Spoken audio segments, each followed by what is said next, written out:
બાપા મોરિયા। દર વર્ષની જેમ ભારતીય જનતા પાર્ટી દ્વારા આપણા રેસકોર્સ ગ્રાઉન્ડ ખાતે ગણપતિ મહોત્સવનું આયોજન થાય છે। સિદ્ધિવિનાયક ધામનું આયોજન થાય છે। 11 દિવસ પૂજા ભક્તિ થાય છે અને તેમજ 10 દિવસ વિવિધ સ્પર્ધાઓનું આયોજન થાય છે।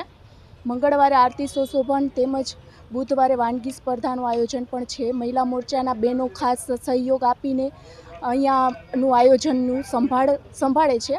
તેમજ અને હર્ષોલ્લાસ સાથે 11 દિવસ સુધી બધા કાર્યક્રમો થાય છે અને બધા સમાજના બધા શ્રેણીના કાર્યકર્તાઓ સમાજના લોકોને બોલાવીને આરતીઓ કરવામાં આવે છે અને 11મા દિવસે સારું એવું વિસર્જન થાય છે। બાપા મોરિયા।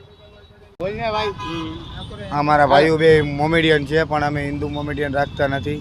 અમે ભાઈઓ જેમ જ રહી છીએ અને અમે બધા એક સંપીને જ આ કાર્યક્રમ કરી છીએ। આ 2 વર્ષથી અમે બધા સહી સહકાર મને આપે જ છે। આ લોકો અમારા અહીંના નાણાવટી ચોકના ભાઈઓ છે મોમેડિયન, એ પણ ફૂલ મને સાથ સહકાર આપે જ છે અને અમારા હિન્દુ પણ મને આપે જ છે।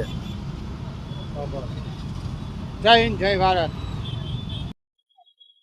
મારું નામ હીરવા છે। હું રયા રોડના સાર્વજનિક ગણપતિના દર્શન કરવા આવેલી છું। બોલો તપેલીમાં શીરો, ગણપતિ છે હીરો।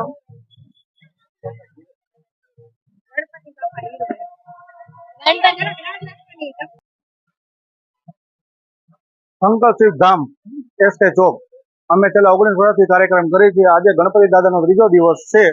આજે અમે ઈશ્વર વિવાહનો કાર્યક્રમ રાખેલ છે। ઈશ્વર વિવાહ એટલે જે કે શિવ વિવાહ, બરોબર। આજ રાત્રે 9 વાગે શંકર ભગવાનના વિવાહની કથાની શરૂઆત થશે, જે 2.5 કલાક સુધી ચાલશે। આવતીકાલે હનુમાન ચાલીસાના પાઠ છે, જે મંગળવારના રોજ। બુધવારના રોજ ડીજે સાથે ગરબા રાસ છે। ગુરુવારે અન્નકૂટ દર્શન છે। શુક્રવારે બધાય વડીલોની જે મહિલા મંડળ છે તેની આરતી છે।